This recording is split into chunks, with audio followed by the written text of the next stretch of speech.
سارے بہ جاتے ہیں ٹھیک ہے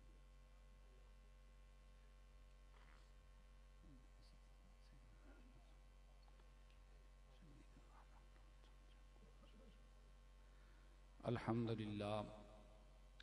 للہ رب العالمین والعاقبۃ للمتقین والصلاة والسلام علی سید الانبیاء والمرسلین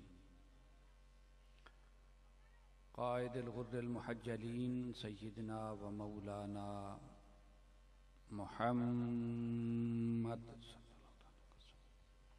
وعلى آلہ الطیبین الطاہرین واصحابہ الہادین المہدیین واولیاء امتہ وعلماء ملتہ وسائر امتہ اجمعین اما بعد فاعوذ باللہ من الشیطان الرجیم بسم اللہ الرحمن الرحیم وما قدر اللہ حق قدرہ اذ قالوا ما انزل اللہ علی بشر من شیء صدق اللہ العظیم ان اللہ وملائکتہ یصلون علی النبی یا ایھا الذین آمنوا صلوا علیہ وسلموا تسلیما الصلاۃ والسلام علیک یا سیدی یا رسول اللہ وعلی آلک واصحابک یا سیدی یا حبیب اللہ الصلاۃ والسلام علیک یا سیدی یا امام القبلتین وعلی آلک واصحابک یا سیدی یا جد الحسن والحسین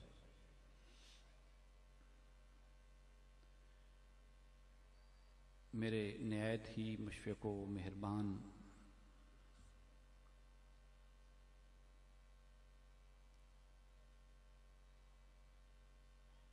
اور درویش اور صوفی منش انسان جناب محترم ڈاکٹر طاہر عباس خضر کچی چشتی قادری صاحب،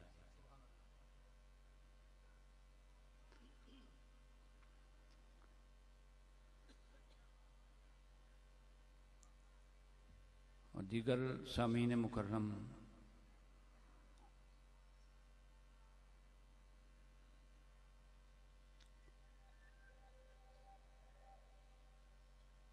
بزرگ فرماتے ہیں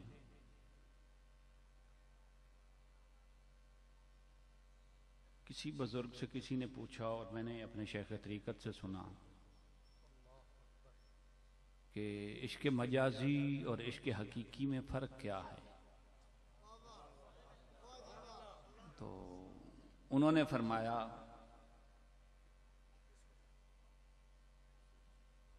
کہ جس محبت میں محب ایک دوسرے کو رقیب سمجھیں وہ عشق مجازی ہے، اور جس محبت میں محبوب کو چاہنے والا ہر چاہنے والا پیارا لگے وہ عشق حقیقی ہے۔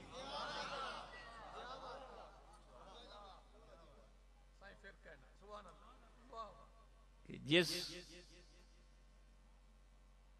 محبت میں محب ایک دوسرے کو رقیب سمجھیں وہ عشق مجازی ہے، اور جس محبت میں ہر چاہنے والا پیارا لگے کہ یہ بھی میرے محبوب کے چاہنے والا ہے، یہ بھی میرے محبوب کا چاہنے والا ہے، یہ بھی میرے محبوب کا چاہنے والا ہے، اسے عشق حقیقی کہتے ہیں۔ تو کھچی صاحب پر میرے غوث کا رنگ چڑھا ہے، اس پر ہمیں خوشی ہے۔ اور اعلیٰ حضرت نے فرمایا، میں نے شعر یہ آخر میں پڑھنا تھا لیکن موضوع اب چونکہ مناسبت اب بنی ہے، اتنا عجب بلندیے جنت پہ کس لیے، اتنا عجب، شاعر کہتا ہے کہ مجھے اگر جنت مل گئی ہے تو تجھے کیا تعجب ہو رہا ہے، اتنا عجب بلندی جنت پہ کس لیے، دیکھا نہیں کہ یہ بھیک کس در کی ہے۔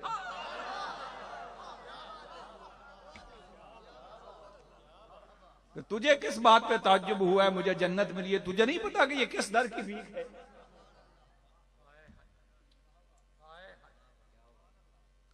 اتنا عجب بلندی جنت پہ کس لیے؟ دیکھا نہیں کہ یہ بھیک کس در کی ہے؟ اور کچی صاحب آپ کی نظر کرنے لگا ہوں، تاجدارو خواب میں بھی دیکھی ہے کبھی یہ چیز؟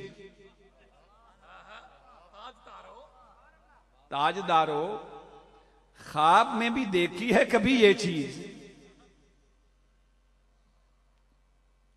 جو اب جھولیوں میں، جو بھیک اب جھولیوں میں گدایا نے در کی ہے۔ میں شہنشاہ ہو، تاجدار ہو، بادشاہ ہو، یہ جو مدینے سے خیرات ملتی ہے، یہ بھکاریوں کو، سوالیوں کو، جو گنبد خضرا کے مکی سے خیرات ملتی ہے، تم نے کبھی خواب میں بھی دیکھی ہے؟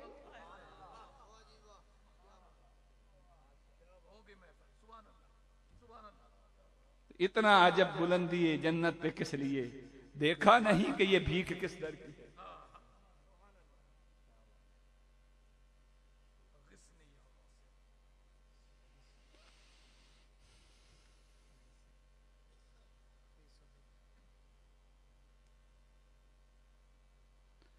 سامعین مکرم، میں نے قرآن مجید فرقان حمید میں سے ایک آیا کی تلاوت کا شرف حاصل کیا ہے۔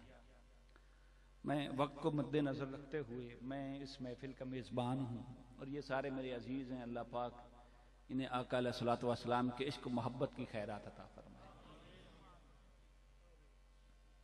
میں بالکل وقت کو مد نظر رکھتے ہوئے بس 30-35 منٹ گفتگو کروں گا، کیونکہ 2 مہمان ثنا خان تشریف فرما ہیں، اور آپ بگڑے مزاج کے لوگ ہیں، 12 بجے کے بعد اٹھ کے چلے جاتے ہیں۔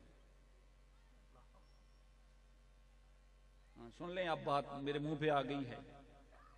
یہ خوشامد کی نہ تربیت ہے، نہ ساری زندگی اللہ کسی کی خوشامد کی توفیق دے۔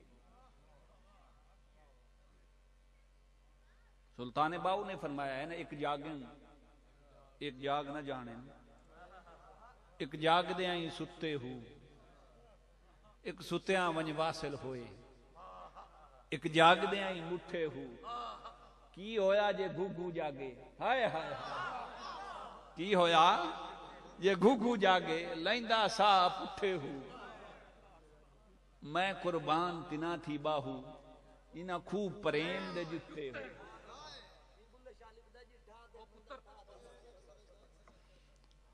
اور بزرگ فرماتے ہیں کہ آدھی رات تک کتے جاگتے ہیں اور انسان سوتے ہیں۔ آدھی رات تک کتے جاگتے ہیں اور انسان سوتے ہیں، اور آدھی رات کے بعد پچھلی رات کتے سوتے ہیں اور انسان جاگتے ہیں۔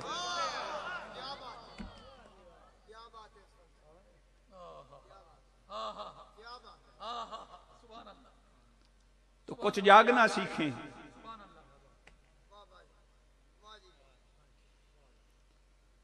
رب کائنات نے ارشاد فرمایا وما قدر اللہ حق کا قدرہ، ان لوگوں نے اللہ کی قدر نہیں کی جیسے انہیں اللہ کی قدر کرنی چاہیے تھی۔ بظاہر اس آیہ کریمہ کا شان نزول یہودی لوگ ہیں،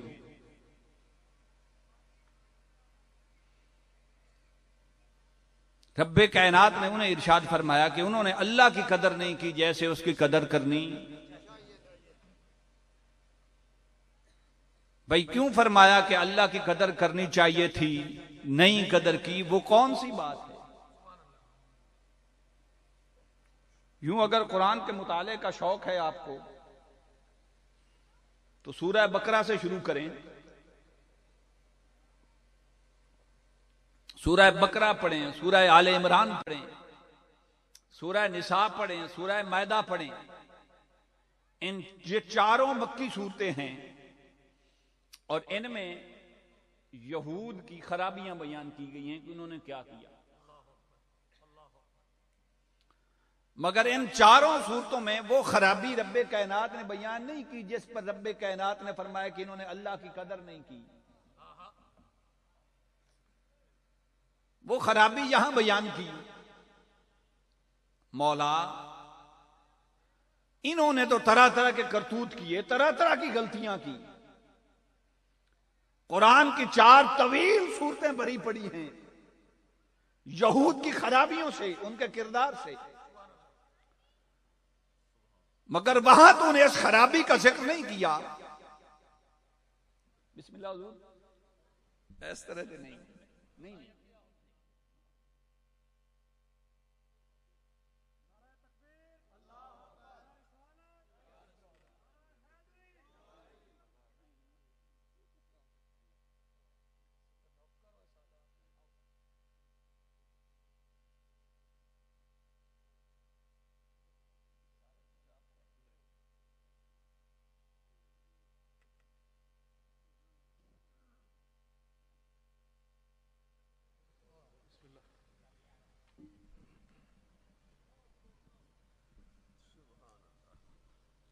توجہ کیجئے، اور میں یہ خوشامد نہیں کر رہا، اب میرے منہ پہ بات آ گئی ہے، میں زندگی میں پہلی مرتبہ کسی شخصیت کے لیے تقریر چھوڑ کے اٹھا ہوں۔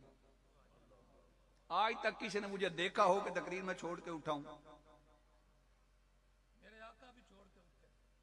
تو یہ آقا کی آل کی محبت جو ہے، آقا کی آل کی محبت جو ہے، یہ سب سے بڑا عمل ہے اور سب سے بڑی نیکی ہے۔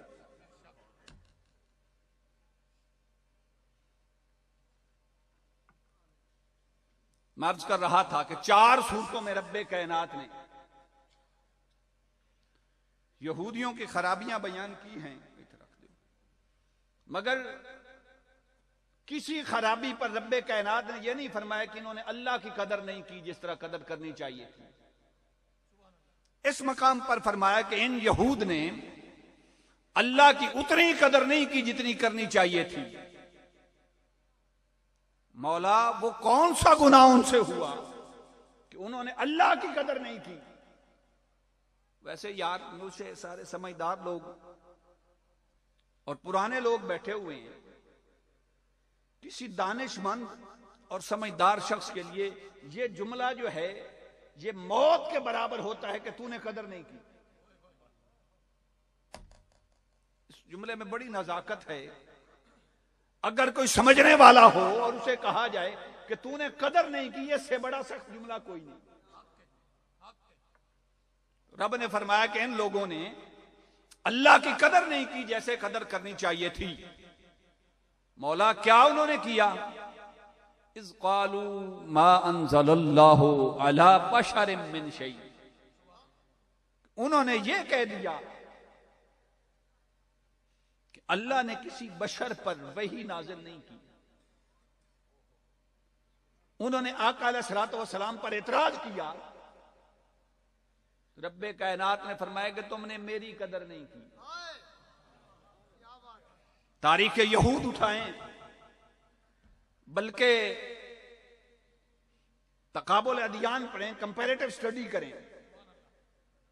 یہود موسیٰ علیہ السلام کو مانتے تھے، موسیٰ علیہ السلام کو مانتے تھے کسی نہ کسی صورت،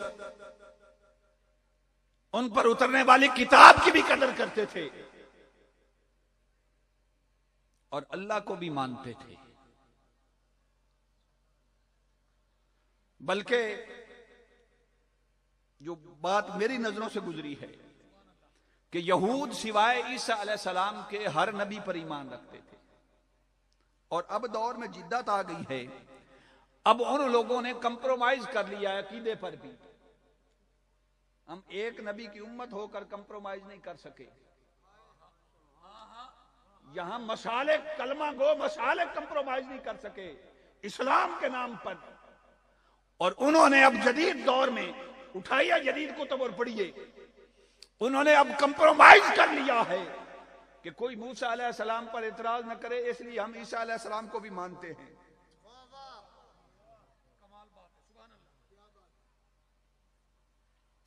تمام انبیاء کو ماننے کے باوجود اور رب کائنات پر ایمان رکھنے کے باوجود میرے رب نے یہ کیوں فرمایا کہ انہوں نے اللہ کی قدر نہیں کی؟ میں بات مختصر لے کے چلوں گا۔ مولا انہوں نے کون سا جرم کر لیا؟ فرمایا ابھی کچھ کیا ہی نہیں. جس ایک کے لیے ان سب کو منوایا تھا، جس ایک کے لیے ان سب کو منوایا تھا، جس کی خاطر سب کو منوایا تھا، ان سب کو مان لیا اور اس ایک کو نہ مانا. اور جن سب سے اس ایک کو منوایا تھا، دوسرا جملہ سنیے، جن سب سے، یہ قرآن کے ریفرنس کی بات کر رہا ہوں، جن سب سے، تمام انبیاء سے اس ایک کو منوایا تھا، ان سب کو مان لیا اور اسے نہ مانا. میرا جملہ سٹیج پر پہنچ گیا ہے، شاید آپ تک نہیں پہنچا.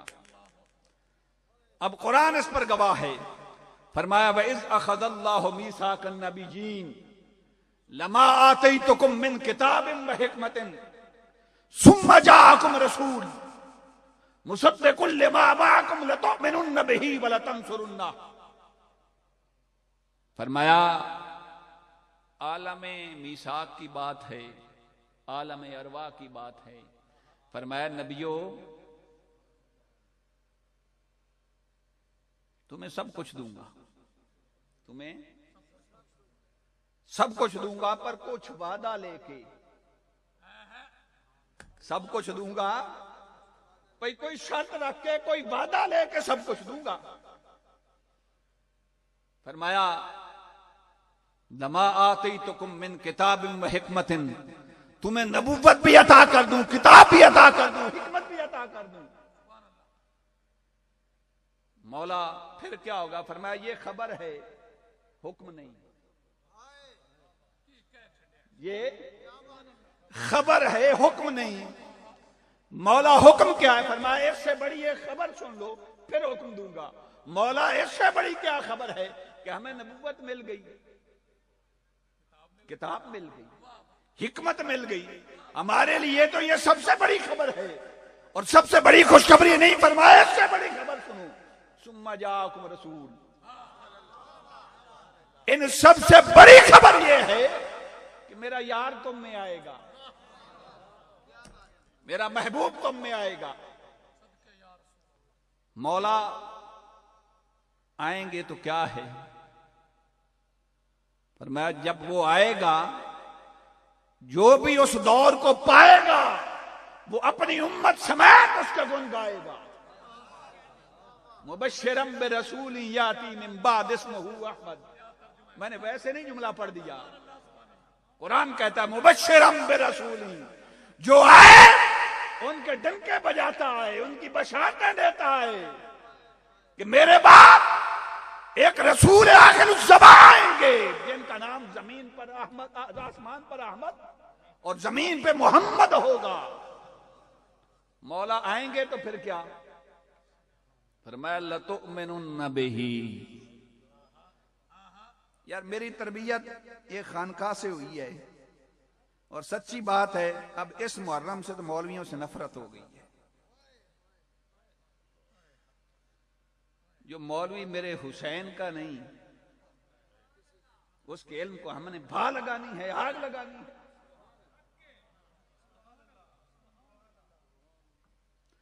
لَتُؤْمِنُنَّ بِهِ. تم ضرور بھی ضرور، اب عربی پڑھا ہوا کوئی بیٹھا ہوتا ہوں گے کچھ لوگ، مگر میں اس ڈسکشن میں نہیں جانا چاہتا. تاکید فرمائی لَتُؤْمِنُنَّ بِهِ، لام تاکید کے لیے ہے. لَتُؤْمِنُنَّ بِهِ، تم ضرور میں ضرور اس پر ایمان لانا. اچھا ایک کامن سی بات ہے، مجھے بتائیے ایمان کی دعوت کسے دی جاتی ہے؟ میں کچھ بولوں گا تو فتویٰ لگے گا، بھئی کسے کہا جاتا ہے ایمان لاؤ؟ ہولی جی گل کرنا، ہولی تو ہولی گل، فتوے تو بچان واسطے.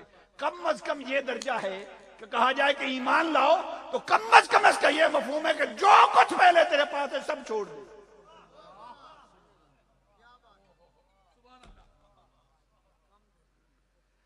لَتُؤْمِنُنَّ بِهِ، تم ان پر ایمان بھی لانا، بلا تنصرن، اور ان کی مدد بھی کرنا. اور علامہ قسطلانی نے بڑی خوبصورت بات کی ہے. میں یہ روایت اس آیہ کریمہ پر پیش کرنا چاہتا ہوں. تسی کچھ میرے مزاج نہیں سمجھے ہوئے ہو ہیں، نہیں سنو گے تو میں پھر بھی یہ گلاں کرنیاں نے. اللہ کیتا ہونا ساڑی لطیفے والے مولویاں تو جان چھٹ گئی ہے. علامہ عسقلانی فرماتے ہیں کہ جب رب کائنات نے عالم ارواح میں انبیاء کی روحوں کو تخلیق فرمایا تو جملہ انبیاء کی روحوں پر ایک نور چھا گیا، اور اس نور نے جملہ انبیاء کی روحوں کو ڈھانپ لیا، اپنے سائے تلے لے لیا.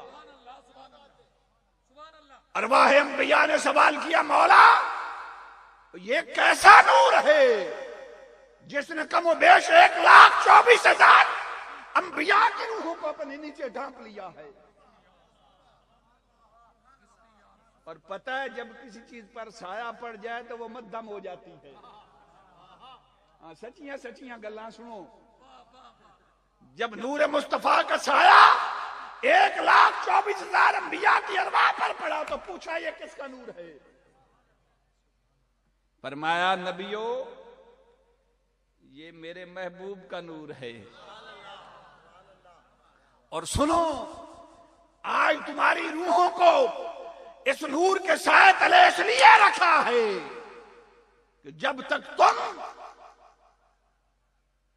اس کی نبوت کا اقرار نہیں کرو گے، اس پر ایمان نہیں لاؤ گے، تب تک نبوت نہیں ملے گی.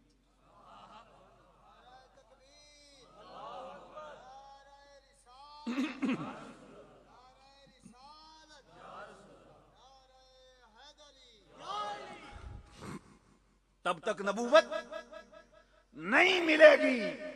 اب قرآن سے اور ایک روایت سے میں نے ثابت کر دیا کہ کسی نبی کو نبوت اس وقت تک نہیں ملی جب تک اس نے شان مصطفیٰ کا اقرار نہیں کیا.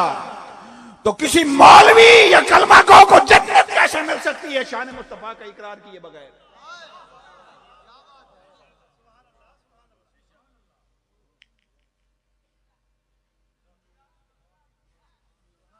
اس لیے سورہ فاتحہ میں ایک دعا سکھائی. فرمایا بچو ان لوگوں سے غیر المغضوب علیہم ولا الضالین.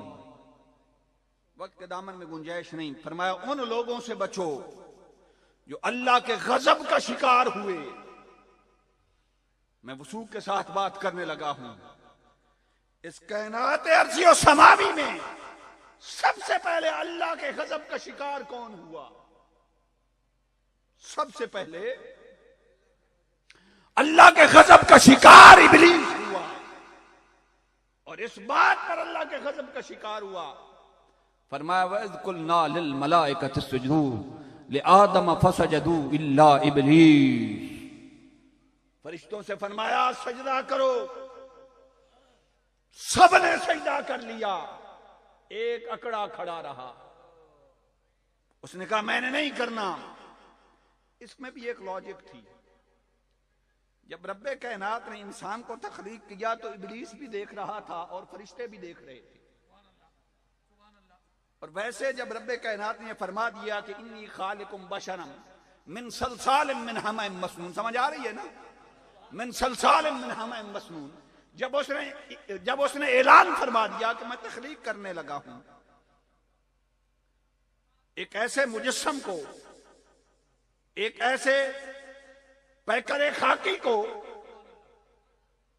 جس سے گندی ہوئی بدبودار سیاہ مٹی سے، بجنے والی مٹی سے.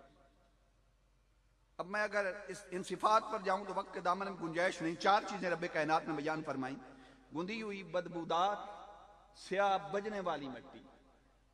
جب تک یہ چاروں صفات انسان کے اندر رہیں انسان کامل نہیں ہو سکتا.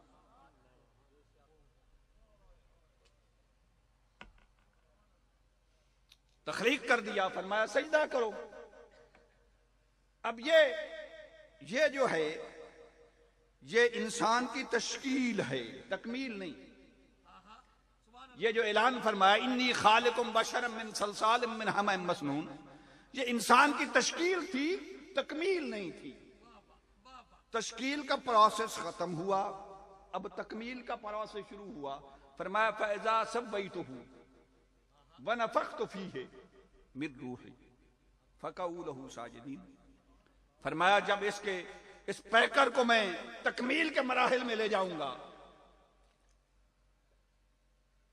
تشکیل کر کے اس میں اپنی روح پھونکوں گا، اور میری روح پھونکنے کے بعد یہ مکمل ہوگا۔ اب اٹھائیے کسی قدیم مفسر کی تفسیر، ایک ہی لاجک انہوں نے بیان کی ہے۔ میری گفتگو ذرا مشکل ہے لیکن میں اب آسانی کی طرف جا رہا ہوں۔ انہوں نے کہا کہ فرشتوں نے انسان کی تشکیل بھی دیکھی اور تکمیل بھی دیکھی۔ میں زیادہ طوالت میں نہیں جانا چاہتا۔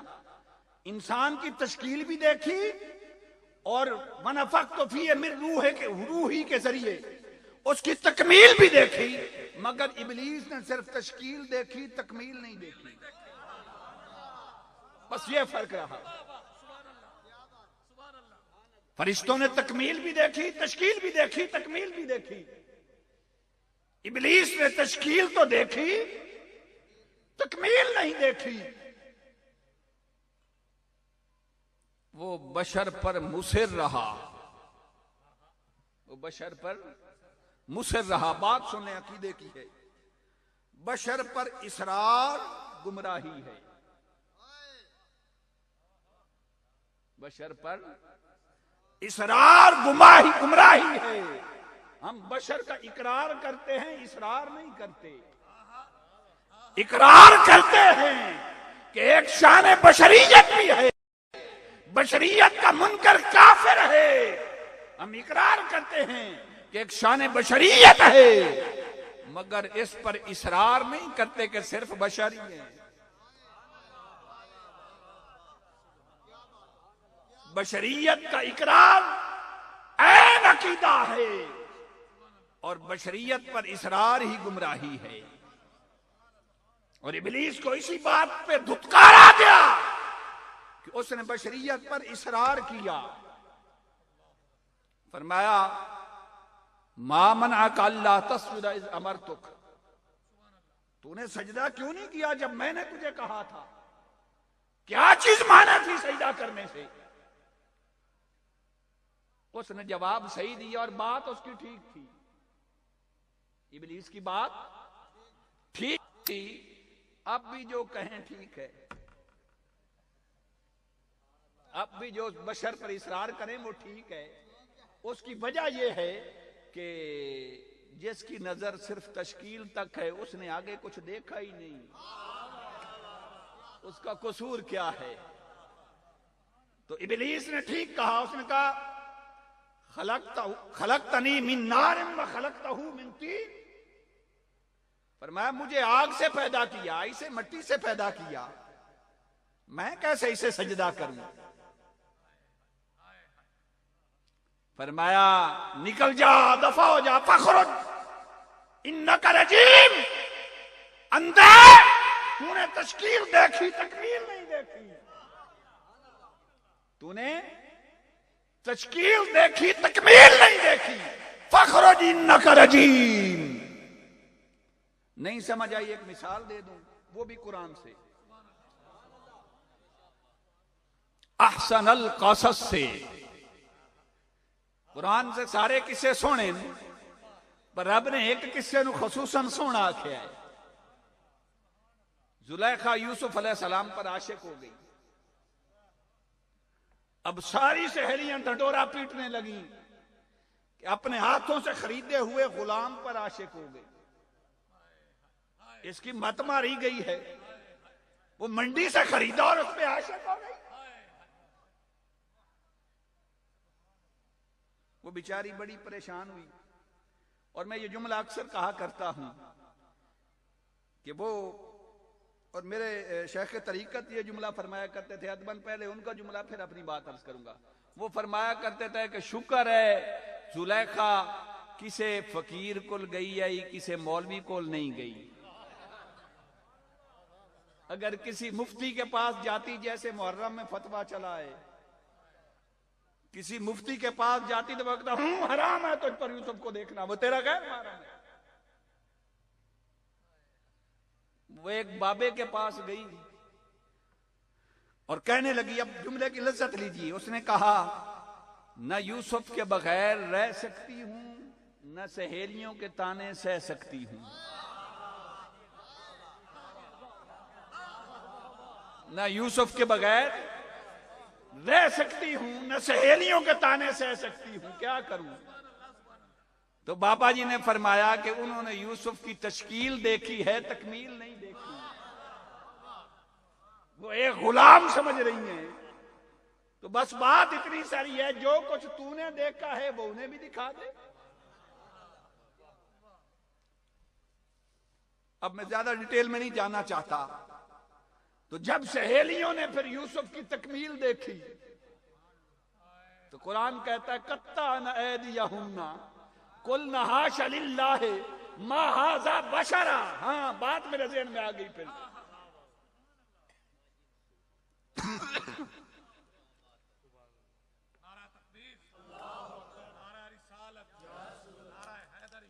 یہ قرآن کا فیض ہے۔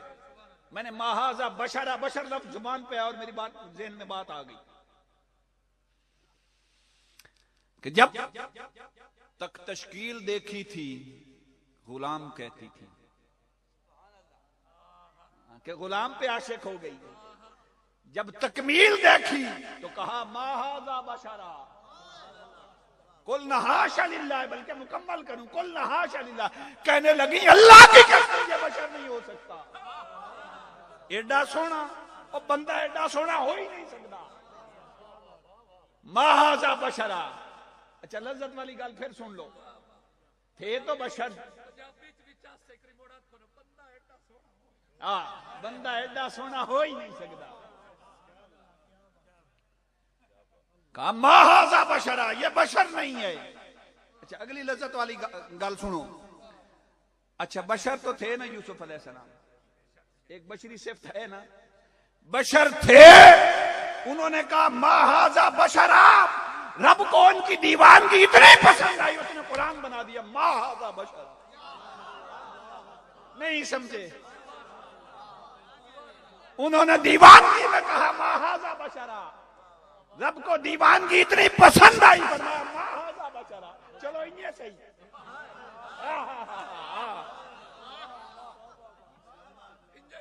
چلو انہیں صحیح، ما ھذا بشرا، سمجھے ہو نا؟ چلو انہیں صحیح، ما ھذا بشرا۔ تو میں بات عرض کر رہا تھا کہ ابلیس تشکیل کے مرحلے پر اٹک گیا اور بشریت پر مصر ہو گیا، ملائکہ نے تکمیل دیکھی، سجدہ کر لیا۔ اب تھوڑی سی عقیدے کی درستگی کی بات بھی کر لوں۔ آپ کے مزاج کو پہلے پڑھنا پڑتا ہے، پھر اس کے بعد بات کرنی پڑتی ہے۔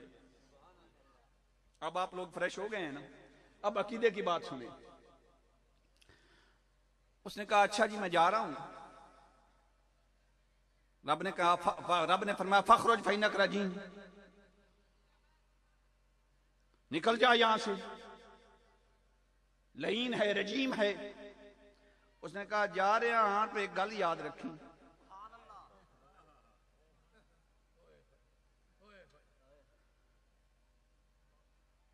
فرمایا مانگ، کیا مانگنا چاہتا ہے؟ اس نے کہا زندگی بھر کے لیے مہلت دے دے۔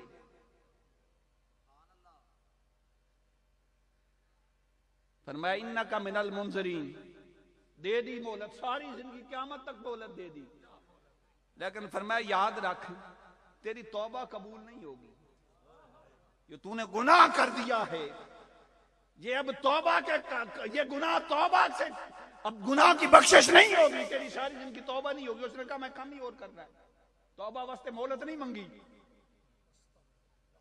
اس نے کہا میں نے کام ہی اور کرنا ہے، میں نے کوئی توبہ کے لیے مہلت مانگی ہے؟ فرمایا ہاں تجھے مہلت دے دی، بتا کیا کرنا چاہتا ہوں؟ نے کہا فَبِعِزَّتِكَ لَأُغْوِيَنَّهُمْ أَجْمَعِينَ۔ اس نے کہا تیری عزت کی قسم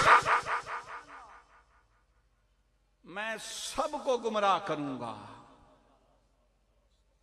میں مہلت دے دے میں تجھے سب کو گمراہ کر کے دکھاؤں گا۔ یہ 3 دن کی مہلت، 40 دن کی مہلت، یہ لطیفہ نہیں، اس پر پھر قرآن پیش کروں گا آپ کو۔ یہی کہا جاتا ہے نا صراط مستقیم پر چلیں، ہم صراط مستقیم کی دعوت دینے آئے ہیں۔ اس نے بھی یہی کہا تھا کھچی صاحب، اس نے بھی کہا تھا لَأَقْعُدَنَّ لَهُمْ صِرَاطَكَ الْمُسْتَقِيمَ۔ ابلیس نے بھی کہا تھا کہ جھوٹ بول کے نہیں، فراڈ کر کے نہیں، سیدھے راستے پہ بیٹھ کے بہکاؤں گا۔ میں بھی صراط مستقیم کا دعویٰ کروں گا اور سیدھا بیٹھ کے انہیں بہکاؤں گا۔ پر میرے رب نے فرمایا لعنتی الا عبادک منہم المخلصین۔ تجھے نہیں پتا کہ کسی دل میں نے اخلاص کی دولت بھی رکھی ہے۔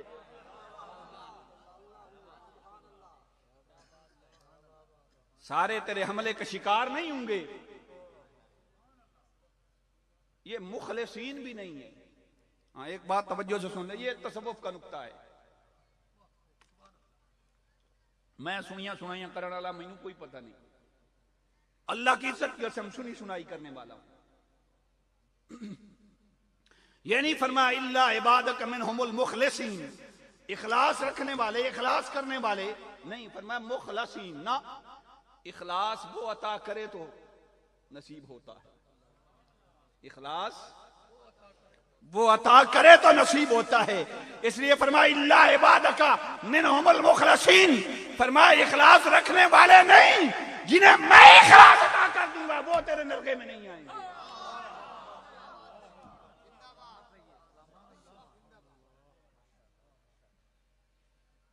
تو بات شروع کی تھی ما قدر اللہ حق قدرہ،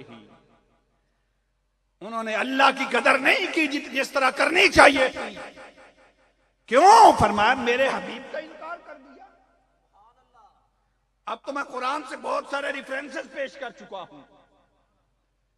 فرمایا یاد رکھو مجھ پر ایمان لانا بھی بیکار، 1,24,000 انبیاء اور مرسلین پر ایمان لانا بھی بیکار جب تک میرے محبوب پر ایمان نہیں لاؤ گے، جب تک میرے محبوب پر ایمان نہیں لاؤ گے۔ ایک گل اور بھی سن لو، یہ بھی بزرگوں کے قدموں سے ملتی ہے۔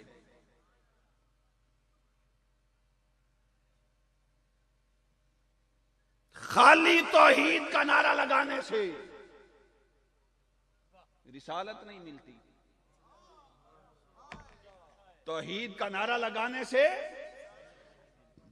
فیض رسالت نہیں ملتا، اور رسالت کا نعرہ لگانے سے فیض توحید بھی ملتا ہے۔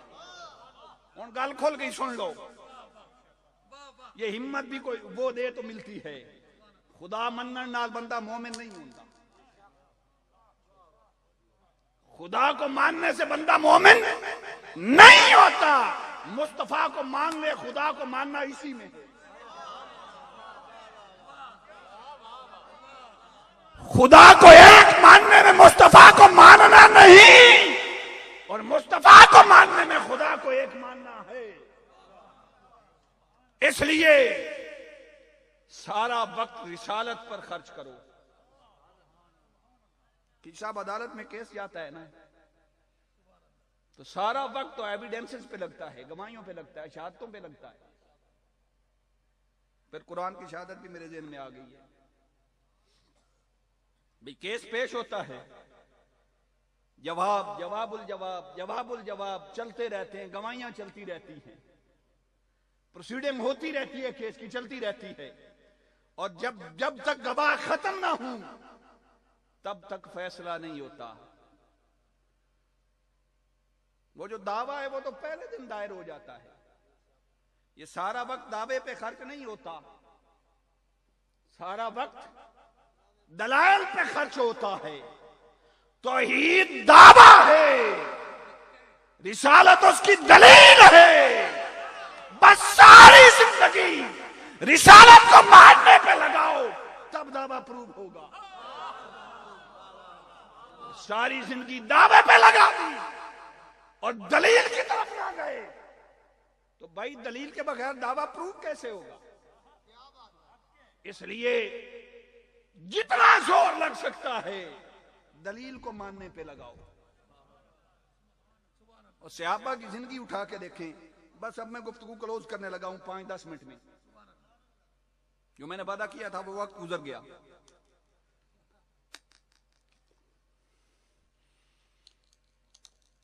میں 2-3 صحابہ کی 2-2 منٹ میں مثالیں دوں گا بس. حضرت عبداللہ بن عباس رضی اللہ تعالیٰ عنہ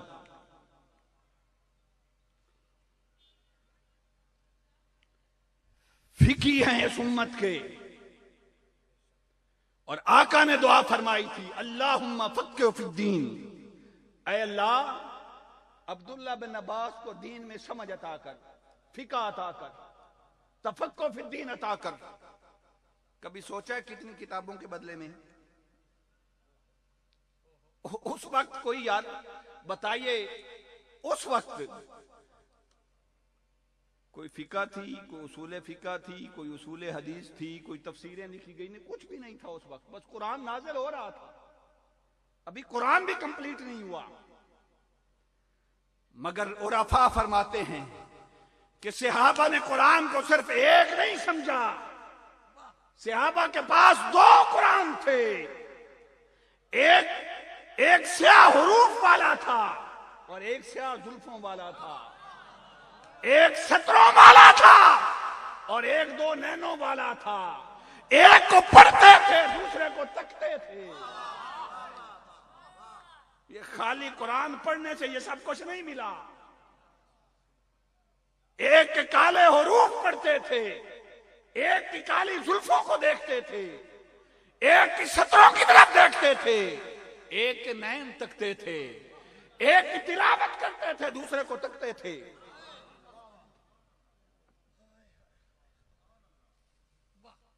پوچھا کسی نے عبداللہ بن عباس سے کہ آپ فقی کیسے بن گئی, اور آقا نے یہ دعا آپ کو کب عطا کی؟ ہائے ہائے ہائے, فرمایا زندگی میں ایک ہی کام کیا. جب حضور رفع حاجت کے لیے تشریف لے جاتے تھے نا تو میں لوٹا پانی کا بھر کے کھڑا ہو جاتا. دیکھیں دین کیسے ملا, تفقہ فی الدین کیسے ملا. فرمایا ایک دن آقا رفع حاجت کے لیے تشریف لے گئے, واپس پلٹے تو میں ہاتھ میں لوٹا پانی کا بھر کے کھڑا تھا. فرمایا عبداللہ بن عباس کب سے کھڑا ہے؟ فرمایا جب سے آپ تشریف لے گئے. فرمایا اللہ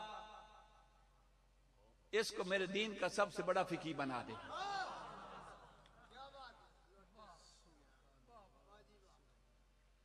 عبداللہ بن مسعود رضی اللہ تعالیٰ عنہ جنہیں محدثین حبر و حاضر امہ کہتے ہیں, عبداللہ بن مسعود سے کسی نے پوچھا کہ آپ محدث کیسے بنے؟ ہائے ہائے, فرمایا ایک ہی کام کیا ہے زندگی بھر, میں سفر اور حضر میں جب بھی آقا علیہ الصلوۃ والسلام کے ساتھ ہوتا اس انتظار میں رہتا تھا کہ میرے آقا اپنا نالین کب اتارتے ہیں. جب میرے آقا اپنا نالین مبارک اتارتے تو میں اسے اٹھا لیتا, کبھی اپنے سر پہ رکھتا, کبھی اپنے سینے سے لگاتا. بس اسی نالین نے محدث بنا دیا.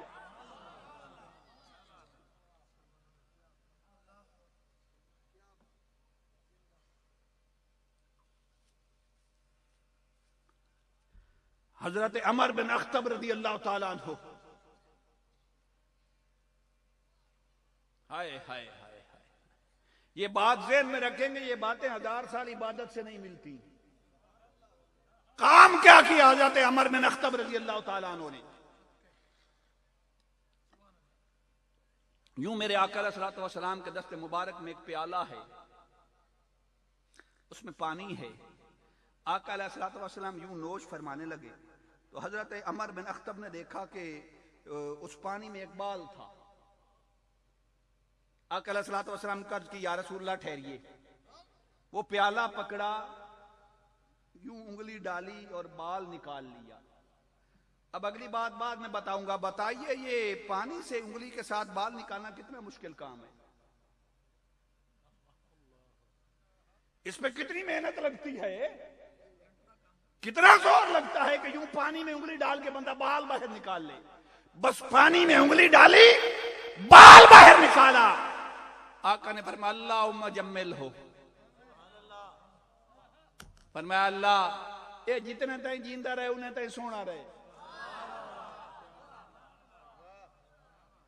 100 سال کے قریب عمر ہوئی. پڑھیے محدثین کو، 100 سال سے زیادہ عمر ہوئی.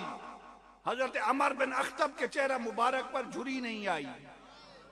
میں 40 سال دا نہیں ہویا تو میرے منہ تے آ گئی نے. چہرہ مبارک پر جھری نہیں آئی، ایک بال مبارک سفید نہیں ہوا. اور جب کوئی دانت گرتا حضرت عمر بن اخطب کا گرتا ہوا دانت تو کسی نے دیکھا ہے، مگر دانت کے گرنے سے دانتوں کے درمیان گیپ ہوتا ہے وہ کسی نے نہیں دیکھا. دانت گرتا، پکڑنے سے پہلے دوسرا نکل آتا. یہ ہے صرف انگلی ڈال کے پانی سے بال نکالنے کا صلہ. تم ابھی اٹکے ہو کہ رسول اللہ بشر تھے، کچھ نہیں دے سکتے تھے.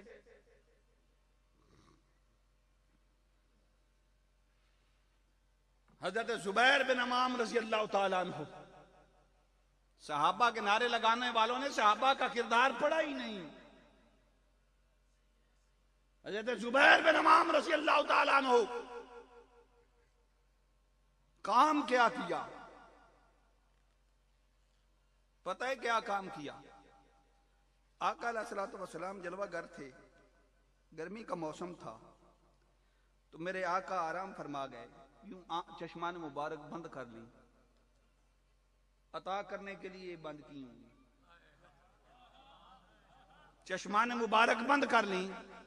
حضرت زبیر بن عوام نے پنکھا پکڑا اور ہوا دینے لگے. کچھ دیر بعد آقا نے جب اپنی چشمان مبارک کھولی تو فرمایا زبیر اتنی گرمی ہے ابھی تک پنکھا لے کے کھڑا ہے. عرض کی یا رسول اللہ صلی اللہ تعالی علیہ وسلم، میں ہوا دے رہا ہوں، گرمی سخت تھی، میں نے سوچا کہ میرے آقا کی نیند میں خلل نہ آئے. فرمایا اچھا تو نے میرے لیے اتنا کیا ہے؟ فرمایا ٹھہر زبیر بن عوام، بات ہو رہی تو فرمایا وہ دیکھ جبریل آ گیا. ہائے ہائے ہائے ہائے، جبریل آیا ہے اور اس نے کہا کہ یا رسول اللہ، اللہ زبیر بن عوام کے اس عمل پر راضی ہو کے زبیر پر سلام بھیجتا ہے. اللہ کا سلام لے کے جبریل آ گیا. بات جہاں نہیں رکی.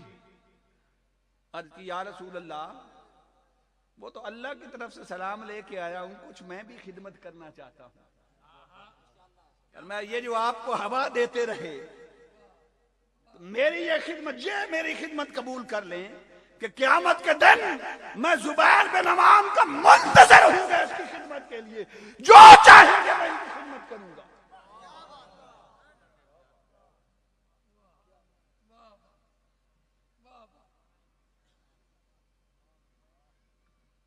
کوئی ان کا ہو کے تو دیکھے.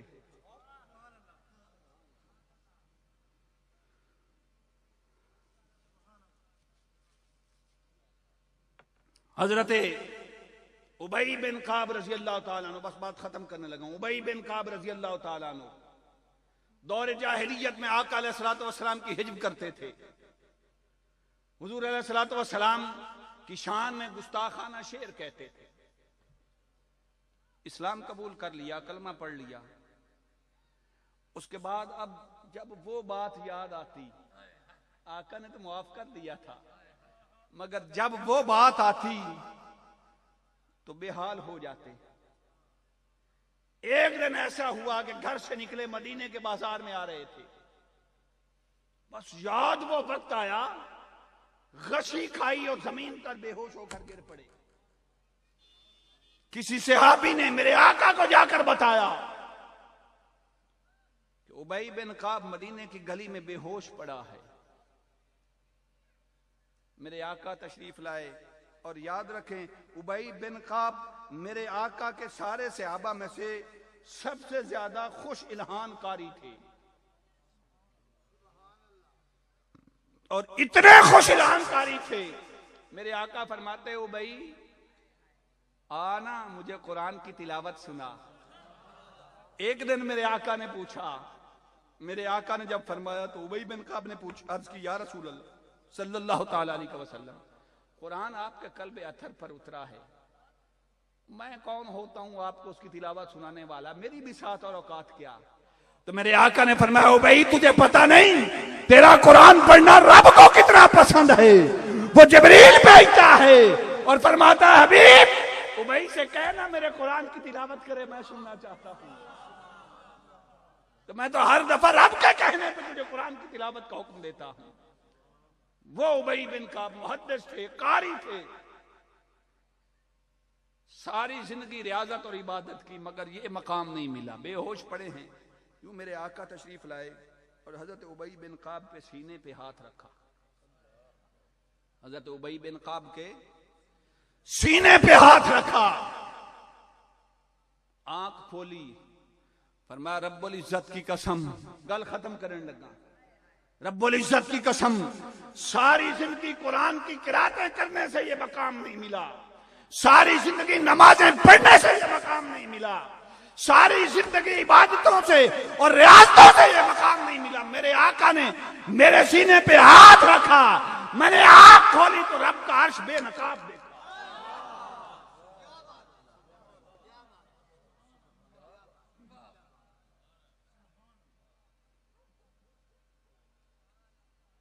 جنہوں نے کامل دیکھا انہوں نے نعمتیں لوٹی, دنیا اور آخرت کی سعادتیں سمیٹی. بھائی لوٹا بھر کے, ہائے ہائے ہائے ہائے, لوٹا بھر کے کوئی فقی بن جائے اور لوٹا بھر کے کوئی گمراہ رہے, فرق ہے. کسی کے لوٹے خالی کیوں رہتے ہیں اور کسی کے لوٹے بھر کیوں جاتے ہیں؟ اس لیے کہ جو لوٹے پیار سے بھرتے ہیں انہیں سب کچھ مل جاتا ہے, اور جو لوٹے اصرار پہ بھرتے ہیں کہ صرف بشر ہیں, وہ خود بھی لوٹے رہتے ہیں اور ان کے لوٹے بھی خالی رہتے ہیں.